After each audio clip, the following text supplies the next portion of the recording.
Assalamualaikum warahmatullahi wabarakatuh. Jumpa lagi di Kita Pura Media, kawan Historia. Malam hari ini kita tampil di bukan di tempat yang biasanya. Kalau beberapa waktu lalu kita sering diskusi di studio di Gelatik. Malam hari ini kita berada di tempat yang spesial. Jadi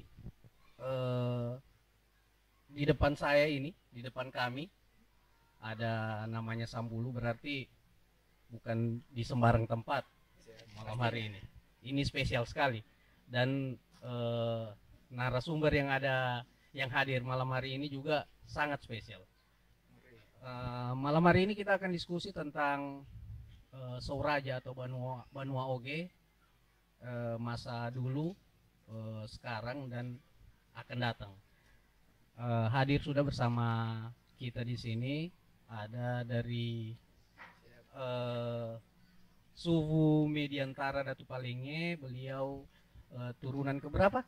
Kelima kalau Turunan kelima dari Puayo Jokodi Magau Palu. Kemudian berikutnya seperti biasa kawan kita diskusi Bung Anto dari Komunitas Historia Sulawesi Tengah. Jadi siap. Birimba Kareba. Alhamdulillahirobbilalamin. Nasihat. Nasihat alhamdulillah. Nasempo dale. Nasempo dale. Alhamdulillah. Lana nasuli. Lana nasuli. Jadi malam hari ini terlihat spesial kita di salah satu cagar budaya yang seperti kita tahu informasi kesejarahannya bahwa Souraja atau Banua Oge ini dibangun tahun 1890 berapa? 1892. 1892. Jadi kawan Historia dan sahabat kita Pura Media perlu kita ketahui bahwa bangunan Souraja ini dibangun pada tahun 1892 di era Magau Jokodi ya. Mungkin saya pertama ke Bung Anto, guru, dari Komunitas Historia Sulawesi Tengah. Selaku ketua. Betul. Bagaimana latar belakang kita berbicara kan Banua Oge atau Souraja di masa lalu? Bagaimana latar belakang sejarah bangunan ini dibangun di wilayah Lere ini? Karena kita berada di Kelurahan Lere ya. Ini menarik ini. Karena saya bicara di sampingnya yang punya kawasan, kemudian yang sebenarnya harus berbicara, tapi saya coba memotret sebenarnya dari perspektif sejarah. Banua Oge atau kadang-kala juga orang mengatakan Souraja. Kalau kita melihat dari kesejarahan sebenarnya bukan suatu kawasan yang kemudian Tomaisima kalau dalam beberapa literatur sejarah itu mengatakan Puayo Jokodi sebagai Tomaisima. Saya sebenarnya lebih mengikuti itu karena orang tua dulu itu tidak pernah menyebutkan namanya. Kira-kira begitu, Pak. Ya. Bahkan kalau menyebutkan namanya harus pegang kepala ya. Pegang kepala. Kalau kita lihat beliau ini, jadi kita sebenarnya juga harus menyebut nanti Tomaisem atau ya. Nah, ini sebenarnya suatu situs atau kawasan cagar yang dalam kesejarahan yang sudah ada di 1890-an, 92 kemudian baru selesai dibangun. Secara arsitektur kalau kita membaca juga bahwa langgam dari Banua Oge ini kan perpaduan antara Kaili sendiri, kemudian dari ada banjaranya, kemudian ada juga Bugisnya. Tetapi hal yang menarik sebenarnya kalau dipotret bahwa kawasan ini bukan kawasan yang berdiri sendiri, karena di dekatnya ini ada kawasan yang saling berhubungan. kalau kita melihat ke lebih ke apa ke barat, dia akan ada makam Dato Karama. Kemudian kalau kita lagi ke selatan, dia akan ada apa namanya, Guru Tua dan seterusnya. Apa yang bisa kita ambil sebenarnya bahwa saya yakin bahwa kawasan ini dipilih sebagai apa tempat bermukimnya raja, kemudian dibangunkan istana. Ya kalau kita mau bicara tentang apa namanya, keraton di Yogyakarta atau di Solo, nah sebenarnya ini keraton kita, maksudnya keraton Kerajaan Palu. Nah waktu itu yang mempunyai ide besar visioner, raja yang visioner waktu itu, yang mempunyai gagasan besar adalah Pua Tomaisema. Kemudian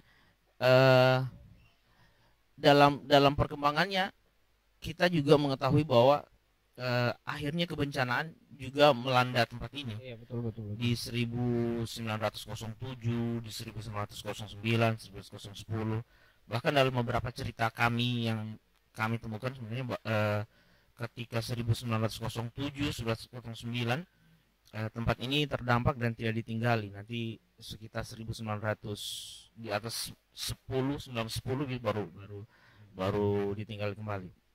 Nah, menarik juga sebenarnya konsep dari pembangunan kawasan ini. Kawasan ini sebenarnya tidak seperti yang kita gambarkan bahwa istana itu kemudian harus dikelilingi dengan pagar yang tinggi, dengan tembok-tembok benteng-benteng seperti yang ada di Jawa. Karena konsep benteng yang ada di Banua Ogen adalah konsep pagar hidup. Kalau kita melihat dari sisi sejarahnya, karena orang-orang yang ditempatkan di sekitar dari Banua Ogen adalah orang-orang yang mempunyai kesaktian, orang-orang yang diambil dari tempat-tempat lain khusus untuk ditanam lah, kalau orang-orang kayak mengatakan ditanam untuk menjaga raja. Jadi tidak salah kalau sekarang itu kita melihat bahwa orang-orang di Kampung Ler ini orang-orang yang keras, orang-orang yang secara karakteristik mohon maaf mungkin suka berkelahi atau apa, karena dari latar belakang sejarahnya memang ditanam, kalau dalam bahasa Benteng hidup. ya, benteng hidup ditanam untuk menjaga raja. Itu sampai sekarang. Jadi hatam beliau menjelaskan tentang sejarah Banua Oge ini. Kita beralih ke suku Medi antara Datuk Palingi. Beliau turunan kelima. Turun kelima. Iya, alhamdulillah. Alhamdulillah turunan kelima dari Pua Tomesima. Jadi ini keluarga langsung ini yang berbicara, yang jaga langsung bangunan ini. Suhu Medi bagaimana kira-kira dari pandangan dari keluarga melihat, maksudnya kalau kita melihat kondisi Banua Oge ini ketika maksudnya suhu Medi yang bertanggung jawab dalam mengelola ini. Jadi maksudnya pandangan keluarga melihat bagaimana kondisi era ketika masih dihuni, kemudian setelah sekarang sudah kosong. Apakah ada gimana ya? Ada yang hilang, maksudnya suasana yang hilang ataukah bagaimana? Oke, terima kasih Tabe, Metabe, aku Metabe, Mepakaoge, kita pura, terutama host yang luar biasa dan salah satu keluarga sekaligus guru buat saya persoalan cerita sejarah, baik lisan maupun tulisan, yang memang sampai saat sekarang kita butuh sosok muda. Betul. Ini sebuah apresiasi nih teman-teman komunitas histori atau akad di komunitas histori membuat satu wadah yang sangat luar biasa. Itu yang pertama. Terkait yang kedua masalah rumah, alhamdulillah di zamannya nenek Puaratu, lebih dikenal dengan Puaratu, secara tersirat beliau langsung mengatakan kepada almarhumah tante, kakak ibu saya, almarhumah Andi Bida Parampasi, ane para maipi yang enak mandati nosa damo iko manggita banua kami. Itu pesan yang saya dari kecil saya simpan baik-baik. Seiring berjalannya waktu ternyata pesan itu sampai ke saya, dan alhamdulillah diamanahkanlah merawat, mempromosikan, menjaga, walaupun skalanya belum secara keseluruhan, tapi paling tidak adalah bukti bicara bahwa rumah ini harus dipelihara oleh keluarga sendiri. Seperti walaupun dari sistem keundang-undangan kita tahu bahwa ini sudah cagar budaya, otomatis dia dimiliki pemerintah, baik itu provinsi maupun Kota Palu. Nah, terus respon-respon dari keluarga alhamdulillah semuanya masih positif, masih mempercayakan kepada saya selaku, kalau di kota katanya sebagai salah satu pengawas cagar budaya. Besia bar. Aku di kamur situ. Yang penting aku ledonang ngadohi, ledonang pakagero. Agak ya biarin Mbak apa sekarang ini bisa terjaga dan bisa disaksikan oleh anak cucu kita ke depan. Karena paling tidak Kakak Anto ini merupakan satu benteng terakhir, benteng budaya yang ada di Palu. Iya, keraton terakhir. Kita tahu bahwa ya, dari segi kebencanaan kita merupakan sebuah langganan. Iya. Ya kan, merupakan sebuah tempat persinggahan yang namanya Lingu, Bombatalu, Nalodo dan lain-lain sebagainya. Tapi alhamdulillah berbicara sedikit bencana, rumah ini ternyata dibangun tahan gempa, Kakak. Alhamdulillah masih kokoh berdiri. Walaupun kemarin dari teman-teman diteliti ternyata rumah ini hampir miring 7 cm ke arah selatan Palu. Ya, karena di 2014 ada sebuah pekerjaan ringan. Terkait lantai rumah, lantai paling bawah, ternyata itu pro dan kontra. Akhirnya ternyata prediksi keluarga ternyata terjadi rumah ini bengkok. Alhamdulillah untungnya tidak rubuh. Ane naombo rumah bayi anu lain. Ane membangun bayi tani namo itu. Secara marwah sudah beda. Ya, secara nilai kesejarahan pun pasti ada yang berubah. Suasana pun berbeda.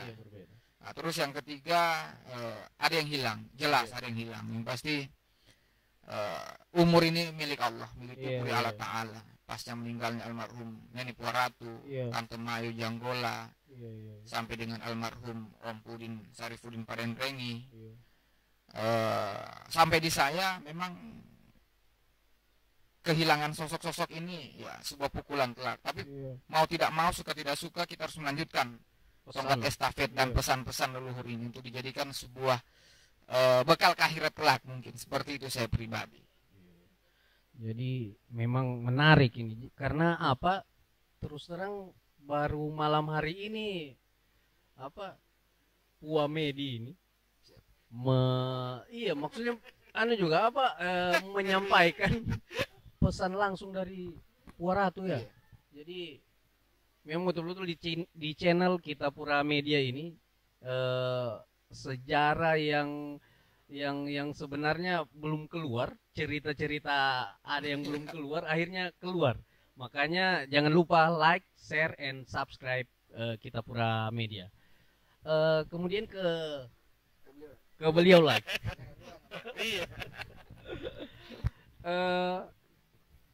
Secara histori Soeraja ini atau Banua Oge ini menjadi saksi sejarah beberapa peristiwa yang bersejarah, mulai dari gempa sampai kunjungan pertama datangnya guru tua, beliau diterimanya di sini sampai di 2018 kemarin gempa yang 7,4 di 2018. Bagaimana dalam maksudnya dari historia sendiri melihat potret-potret peristiwa itu dihubungkan dengan bangunan ini. Satu juga sebenarnya yang perlu kita lihat bahwa begitu visionernya Pua Tomaisima ini membangun suatu istananya, suatu istana raja lah kayak seperti itu. Beliau kemudian tidak mengikuti pakem yang ada yang disebut dengan istana tangga banggo. Tapi beliau akhirnya kalau kalau sekarang orang sudah ribut dengan City for All, Iya. Betul. sebenarnya beliau itu sudah Iya. visioner, sudah memikirkan itu. Iya. Salah satu sebenarnya yang kita lihat bahwa saya yakin bahwa bahan bangunan ini bukan cuma datang dari Lembah Palu. Iya. Kalau dilihat kayunya ini kayu ulin, kayu besi, itu adanya di Kalimantan. Iya, betul. Jadi apa yang bisa kita tangkap sebenarnya bahwa beliau ini membuat ini sebagai lambang bahwa kerajaan Palu itu adalah kerajaan yang bisa ditinggali oleh semua etnis. Iya. Buktinya apa? Bahwa beliau kemudian menunjuk Kapten Arab, Iya. Kapten Banjar, Iya. Kapten Bugis. Iya. Dan kalau kita mau melihat bagaimana beliau mengelola konflik, sebenarnya kita sekarang belajar dari beliau. Betul. Jadi dia kan sudah memetakan wilayah-wilayah kerajaan Palu ini. Untuk wilayah ini Banjara, Iya. wilayah ini Kapten Bugis, Iya. wilayah ini untuk Arab. Jadi sebenarnya ketika terjadi gesekan sosial, beliau itu langsung bisa meredam secara personal. Tinggal orang-orang yang ditempatkan, siapa kapten itu yang dia panggil. Nah, itu yang pertama. Yang kedua yang ingin saya sampaikan bahwa memang kita kalau bicara tentang ini tidak akan lepas bicara dengan Pua Tomisima. Iya.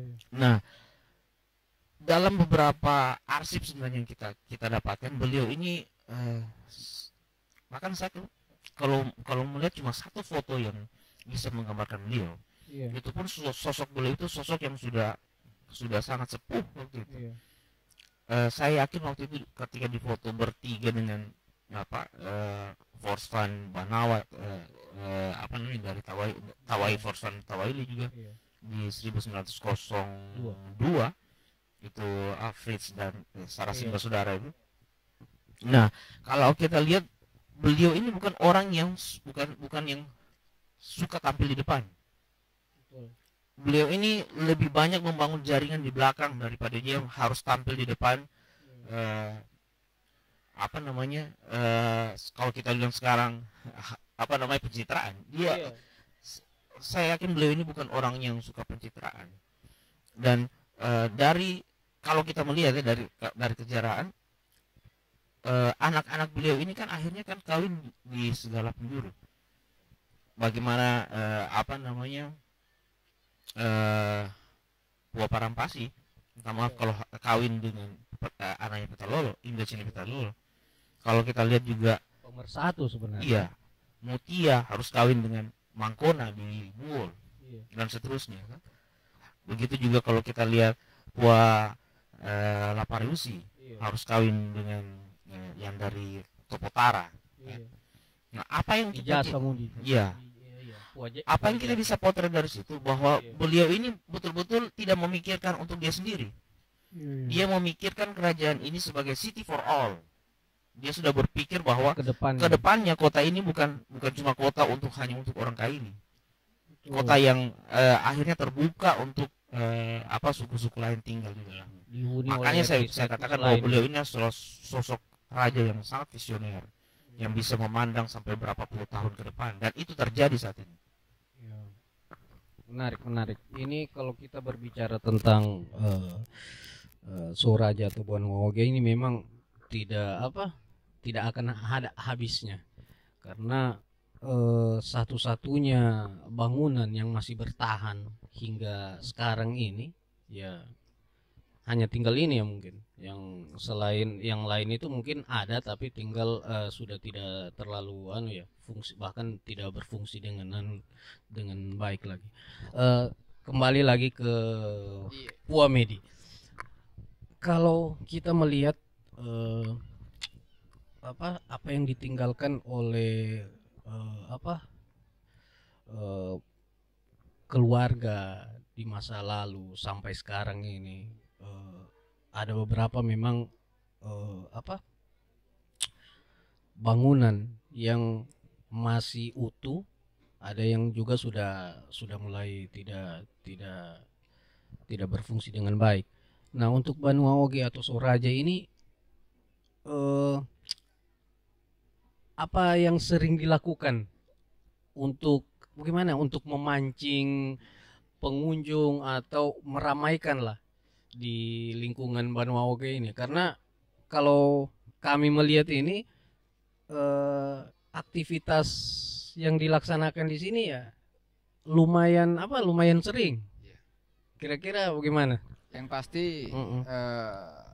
menurut beberapa arkeolog, rumah ini ternyata memiliki sifat living monument. Ya, Iya. ada aktivitas, dia hidup. Iya. Beda dengan cakar-cakar budaya yang lain yang sifatnya diet monumen. Iya. Nah, tuh hier. Oh. Akhirnya secara keseharian dia bisa digunakan sebagai tempat aktivitas Iya. sosial, apalagi tentang kebudayaan seperti Iya. halnya yang kita lakukan sekarang ini. Iya. Nah, dan juga ini menjadi faktor pendukung, yaitu kita punya tuai-tuai di Sanggar Iya. di Soraja sendiri.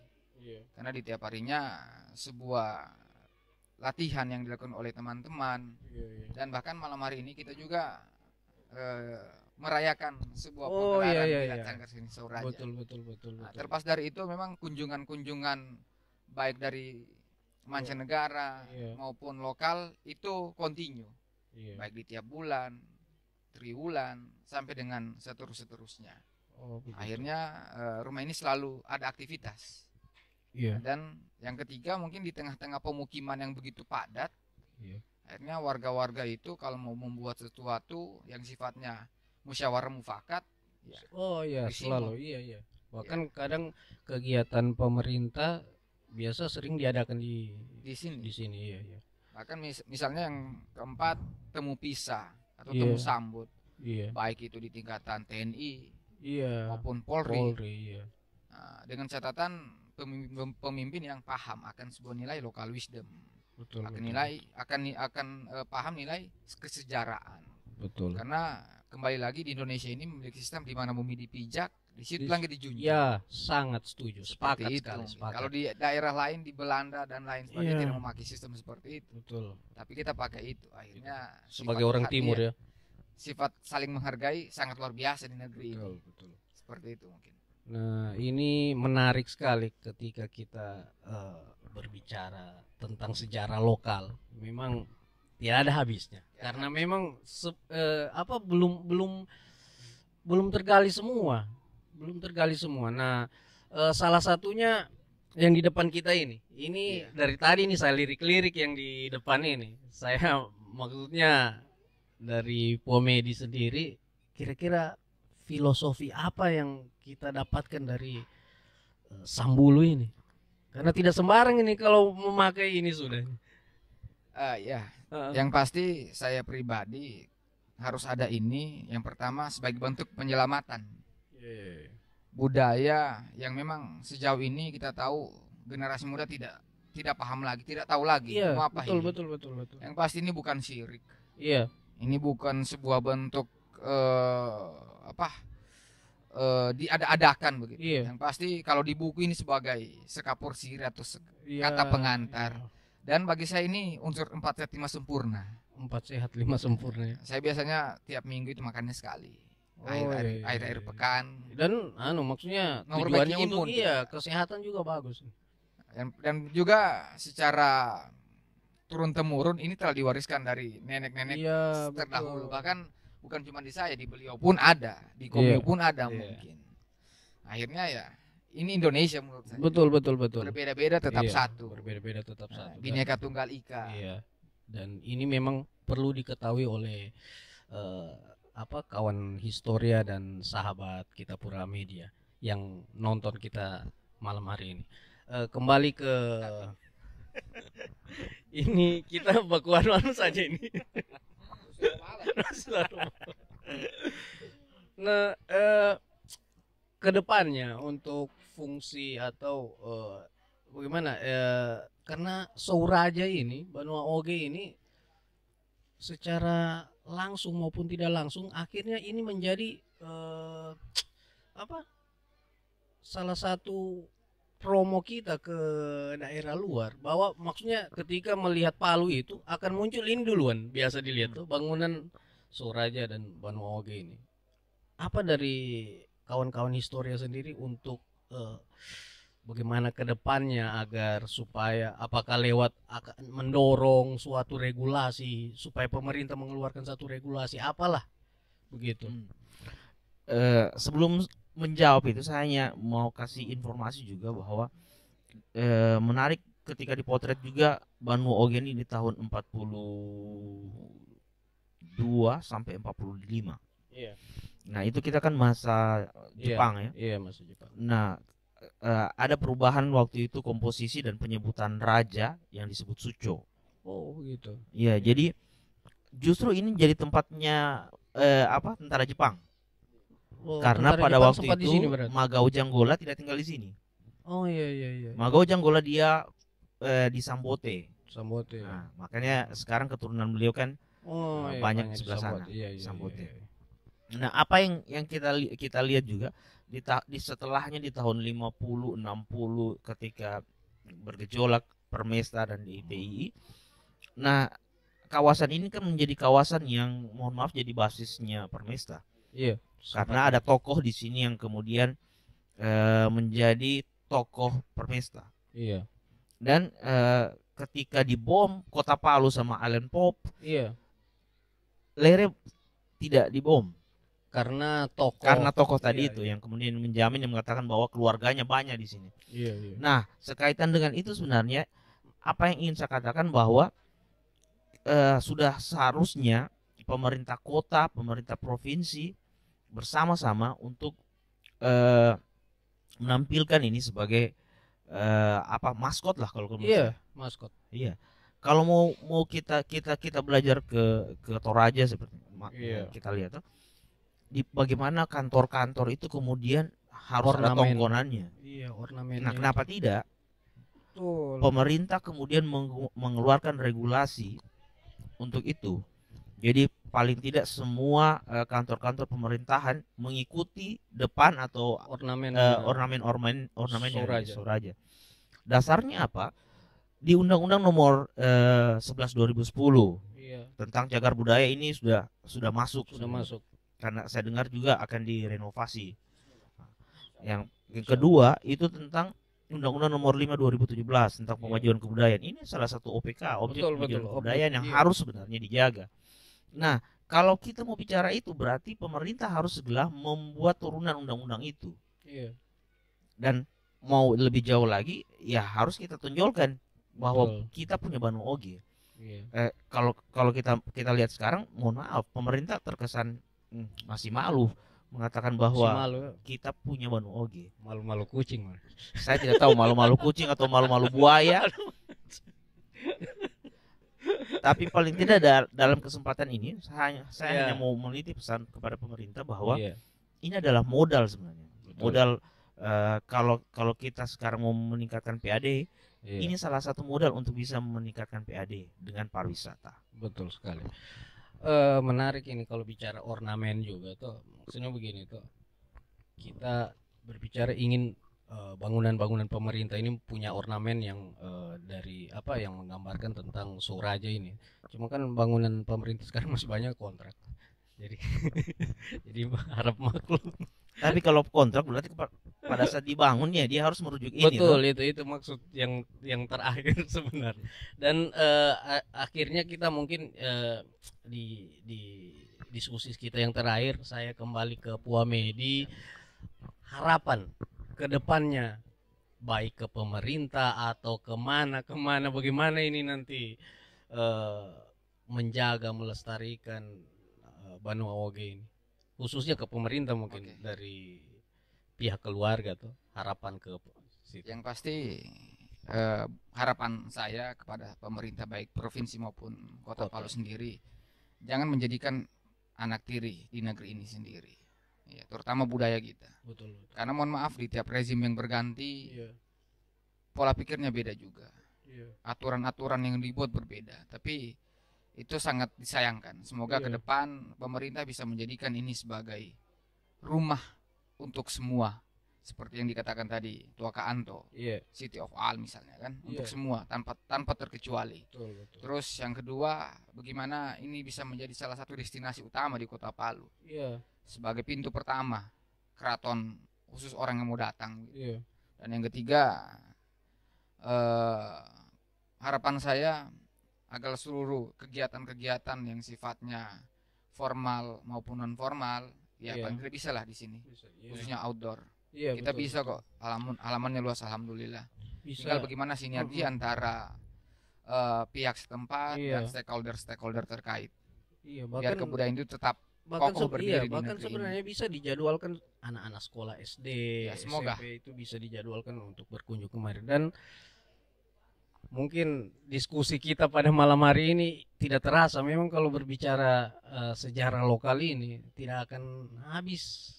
Kalau mau cerita cuman berapa jam saja tuh. Ini semakin tengah malam semakin asik kadang. Bangun tua ya Pak. Iya. Tapi Nah, karena sesuatu dan lain hal. iya itu. Jadi tetap like, share dan subscribe Kita Pura Channel. Malam hari ini demikian diskusi kita membahas tentang bangunan cagar budaya Soraja atau Banu Oge. Assalamualaikum warahmatullahi wabarakatuh. Waalaikumsalam.